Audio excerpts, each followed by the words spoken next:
It's the Plexus Go and the Plexus Pro. This is the Go and this is the Pro. If you said it the wrong way round, don't worry. In this video, we're taking a look at the Innokin Plexus Go and Plexus Pro.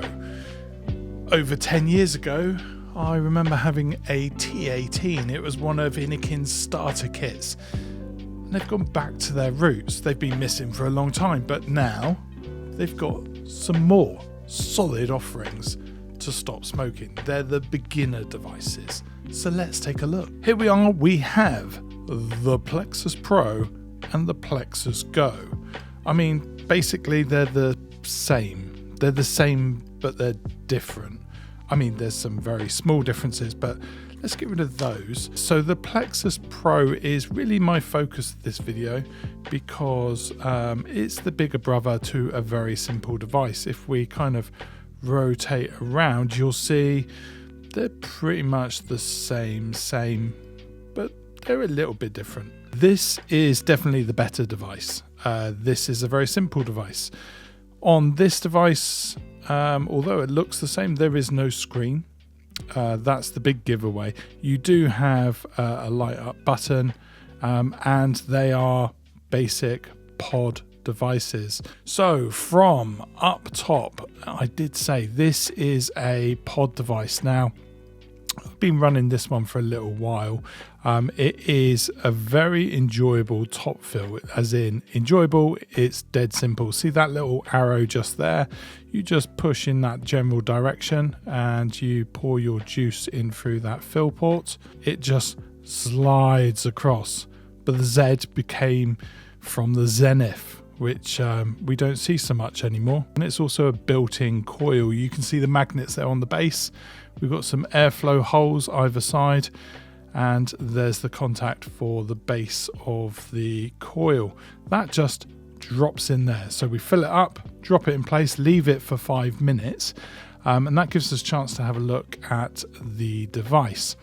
We've got wide adjustable airflow. You can see there with the airflow fully open, you've got multiple holes on show, but you can just close that off. Branding wise, very, very simple. We've got the Innokin brand on the side there and the model on the side there. Other than that, it is quite a plain, simple device. Now, I do like that. I think that's one of the pros for this. Simple. Keep it simple. When it comes to charging, well, you are filling up a 1350 milliamp hour capacity. So that's good for all day vaping, certainly at mouth to lung. 0.6 is as low as the coils go on this. So you've got a 0.6 and a 0.8 in the box. You can also pick up 1.2. So it's really great for 50-50 liquids. 2 mil in TPD regions and a 3 mil capacity for international versions. 5 clicks on, 5 clicks off. You can see it says locked. I'll go into that. 1, 2, 3, 4, 5. Okay, you've got percentage of battery as a readout and a battery bar. You've got your wattage, which is showing at 20. You've got your resistance to the coil, 0.6, and below that you've got your puff count. And the puff count on this is one of my frustrations, but we'll touch on that shortly. 4 clicks, you can lock this fire button and make it inhale activated only. So if you like button fire, you've got that option. 1, 2, 3, 4. You can lock that button so it's not going to burn out in your pocket. 3 clicks, 1, 2, 3, will give me adjustable wattage. So I can change that from smart mode all the way up to 25 watts.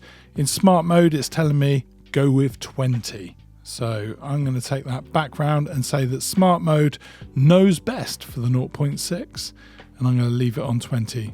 Just leave it go and it will set in at 20. You do have slightly larger battery capacity. You also have 2 amp fast charging, whereas this model has a slightly smaller battery and more like 1 amp charging. Your battery is gauged by this light. Now, when the light is green, you are on the top 70% of charge. Then it goes orange for 10 to 30%. and it goes red when you're in that last 10% of charge. So that's the Plexus Go. Smaller battery, slower charging, no menu on this one. And this one is not designed to work with a 0.6. So this is just a mouth to lung device. Other than that, you've got the great airflow. Pretty much everything else is the same. Designed for the 0.8 and the 1.2.